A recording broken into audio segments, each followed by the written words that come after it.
Father Victor Lobo, Principal of St. Joseph's College, faculty and staff of St. Joseph's, Mr. M. Lakshmi Narayana, IAS, President of the Alumni Association, distinguished members of the Alumni Association Committee, and students of this great institution. It's a joy, honor, and privilege for me to reminisce of my time in St. Joseph's, and I must particularly thank Professor Kiran Jeevan for reaching out to me. My name is Selvan Sundaram, and I am from the BA Honours in Economics class of 72. We walked through the portals of this great institution over 50 years back, from 1968 to 1972. My time at St. Joseph's College and the St. Joseph's Hostel were probably 4 of the best years of my life. I joined St. Joseph's from my pre-university just after I turned 15 and graduated in 1972 when I was around 18. So thanks to St. Joseph's, those critical years were not just a time of growing up physically, as most boys that age do, but more importantly of building character, strengthening values, and discovering the world with a fearlessness and joyful abandon that only is possible at that age. It was also the time when most of us boys and girls grew to be young men and women that our parents could be proud of. And for that, we have a lot to thank our alma mater. When I look back over 50 years, a lot of credit goes to our much loved principal those years, Father Menezes, who incidentally we also got to know well because he taught us statistics. If my memory serves me right, when we started our course in 1969, 52 years back, we were about 29 students. I think there were about 6 girls in our class and 23 boys. And we were the second batch of economics honors students at St. Joseph's. I still remember the twinkle in Father Menezes' eyes and his great sense of humor. One day, in all seriousness, in the middle of a statistics lecture, he told us of a man walking past the tombstone of a woman with the inscription, "The light of my life has gone away." To which the passerby added, "Man, strike another match." Also specially remembered is Professor Michael, our professor and head of the Department of Economics, quite stern and serious, but always neatly turned out in his cotton suit and tie. Those days the weather in Bengaluru was so good that you could get away with a suit even in summer, as also so many of our other teachers and lecturers. The other thing that I remember very fondly is the St. Joseph's Hostel at Langford Road. I believe it is still there. And that deserves a special mention since it was my home away from home for the 4 years that I lived in Bangalore. The semicircular crescent-shaped building was a beautiful piece of architecture. Father Rebello, our hostel warden and our local father figure, was another good soul who kept us generally on the straight and narrow path. He surely must have had a rough time managing 3 floors of exuberant and sometimes rowdy kids. But not once did he show it in all my 4 years at the hostel.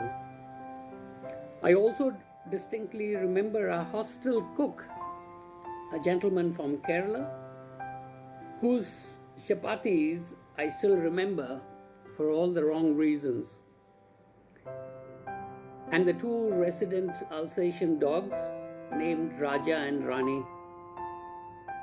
whose main job was to ensure that we do not leave the hostel by jumping over the iron grill fence, especially after curfew hours.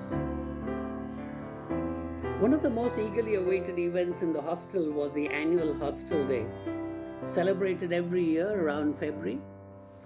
The excitement it generated, the months of planning that went into it, and the camaraderie and good cheer was nonpareil.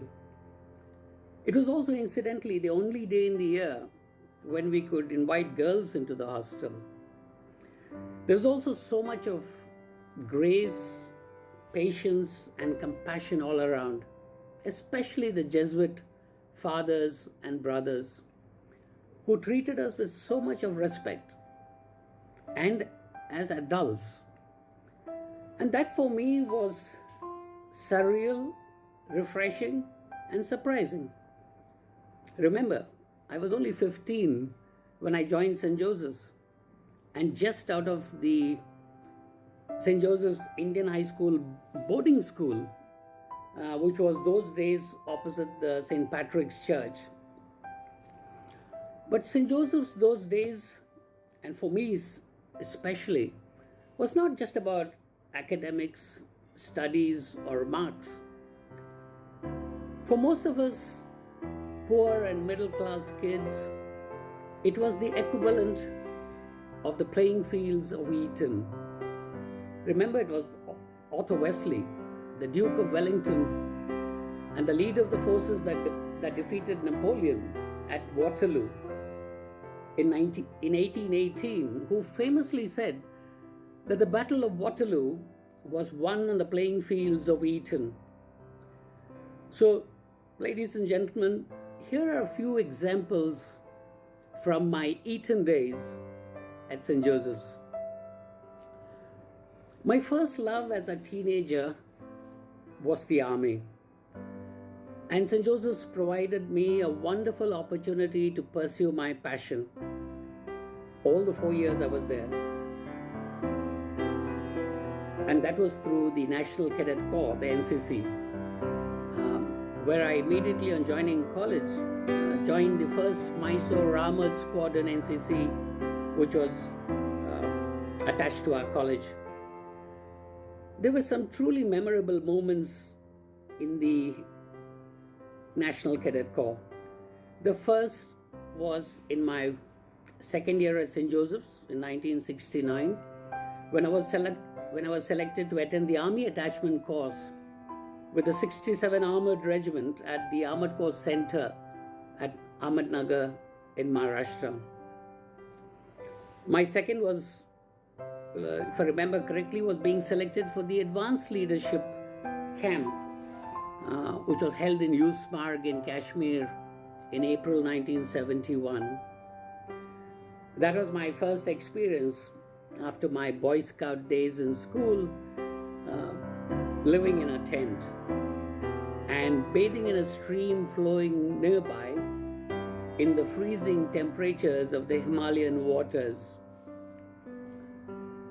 In my final year at St. Joseph's, which was 1971-72, I was promoted to Cadet Senior Under Officer, 1st Mysore Armored Squadron.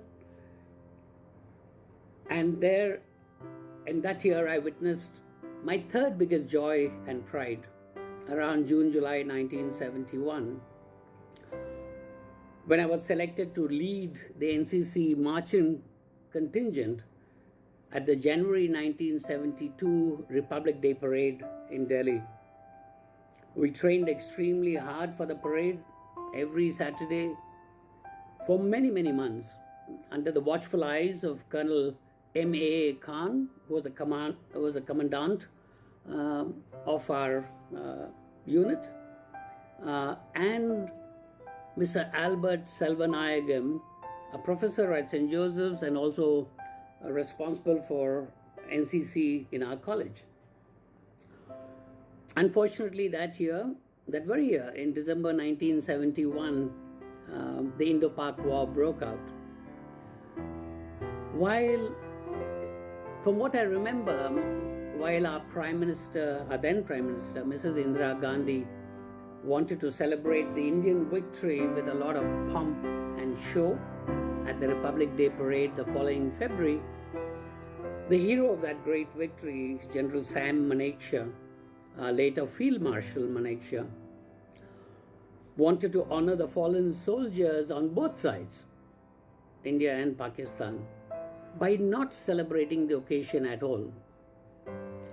So they finally arrived at what I thought was a good compromise, and decided to have a watered down version of the Republic Day parade, the end result of which was that I lost the ultimate honor of leading the NCC contingent down Rajpath.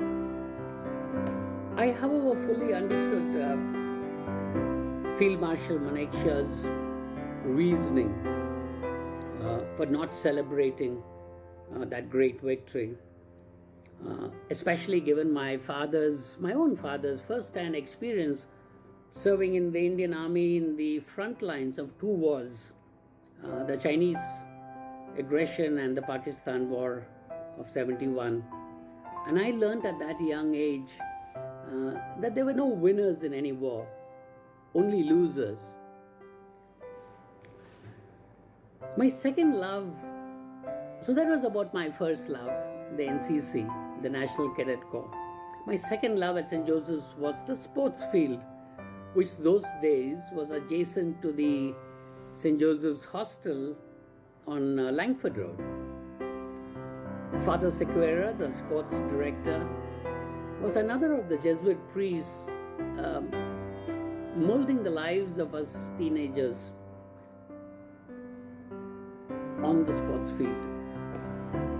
While in high school, I was already training under that famous Karnataka coach, Mr. Lingappa, at the Karnataka State Athletic Association Juniors coaching camp at the Kantirwa Stadium.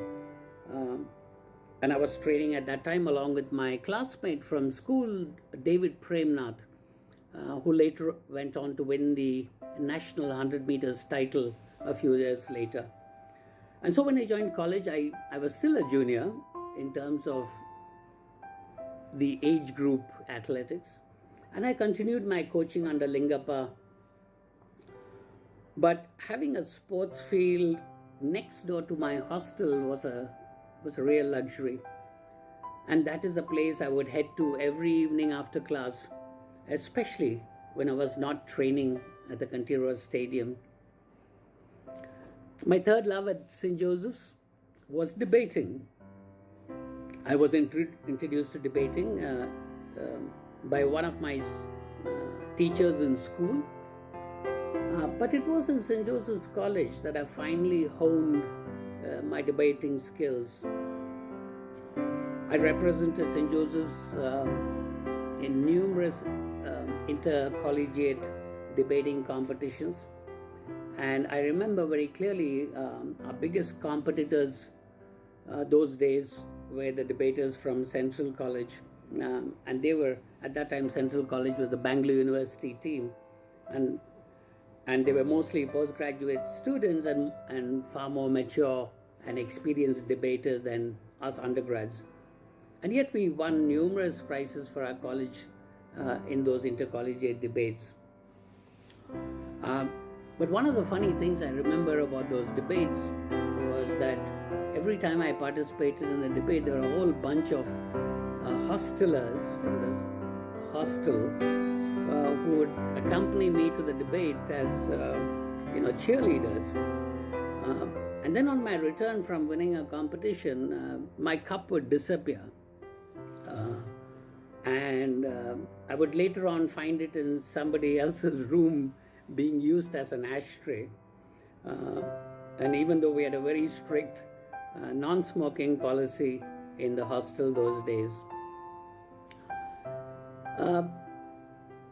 During my days at St. Joseph's, I was also involved in a number of activities outside of the college, like the Student Christian Movement, and I was the secretary of the Student Christian Movement for 71, 72. I was a member of the National Council for Uniwise in India, which was the University YMCA's chapter. And one of the things I remember very clearly about the Uniwise was that those days we banded together to organize the students for Bangladesh, to collect funds, food, clothes, etc., to support Mother Teresa's efforts to care for some of the 10 million refugees fleeing the Pakistan army crackdown and genocide in Bangladesh, and who were streaming into India in millions since May 1971. I remember around that time I also got interested in theatre and plays, and acted in a few plays with the St. Mark's Players, minor roles. But the one play I remember very clearly was Arsenic and the Old Lace. It was playwright Joseph Kesselring's famous Broadway play of the 1940s, which later was made into a film. Made into a film in 1944, and for some of you who were from that era, starring Cary Grant. Well, somewhere along the way, I managed to do reasonably well in my economic honors course. I got a first class, and remember those days the Bengaluru University was not very generous with giving first class, which was over 60%, giving 60% marks to too many of us. Well, the 4 years flew by very quickly, and in April 1972, we finally packed our bags and left the hostel for the final time. But honestly, we did not know those days that those would be the finest years or the best years of our lives. Most of us were in our late teens, 18, 19 when we graduated. And though we cherished and loved what we experienced at St. Joseph's, we needed to look forward to what was yet to come, especially those of us who were from poor and middle class families. We needed to ensure get good jobs and ensure our financial security. But what we left St. Joseph's with were great memories and great friends. Many of us went on to do our masters in Central College, which was then at the Bengaluru University campus at near SBM Circle. Some decided to take jobs right after college, and two of our girls in our college got married 1 month after our final exams.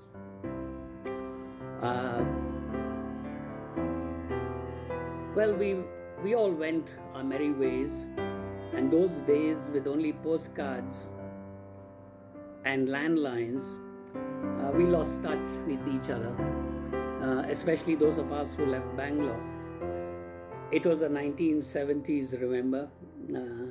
There were no computers, no mobile phones or Facebook to stay connected.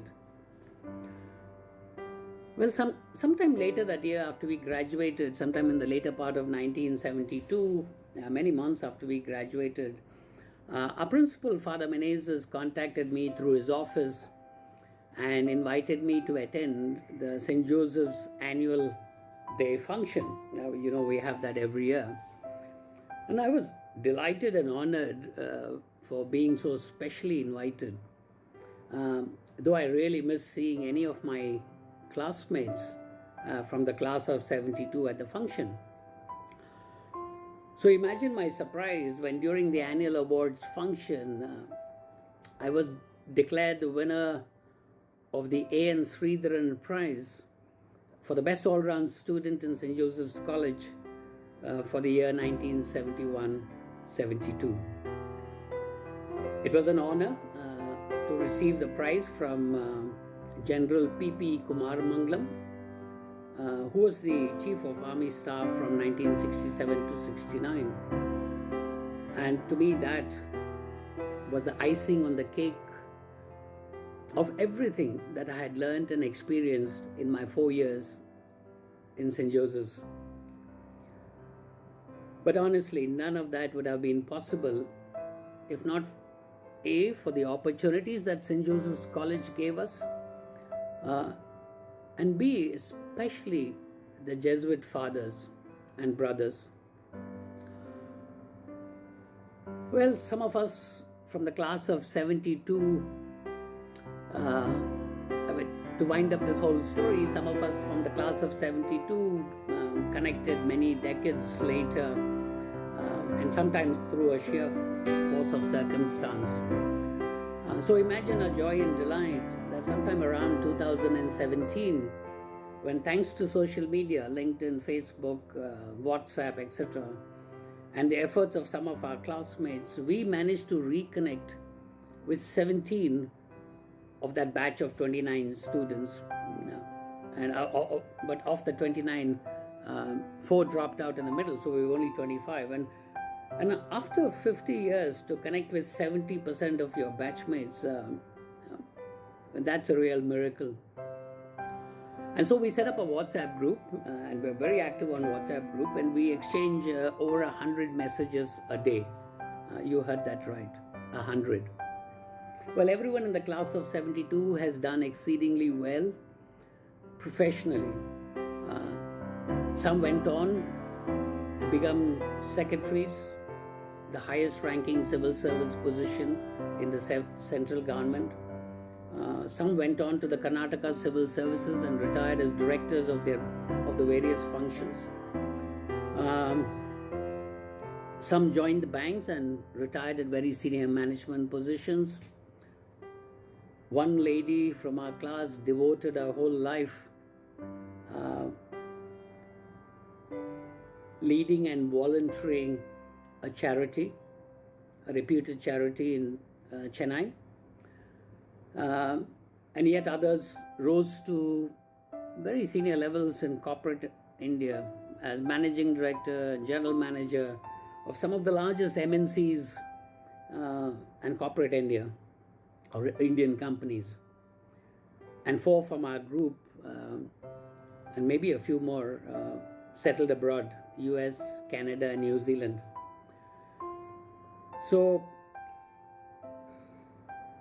nothing, let me mention this, nothing beats the joy and delight of reconnecting with your old college buddies. That too from 50 years back. After 2017, when we reconnected, we promised to meet each other every year.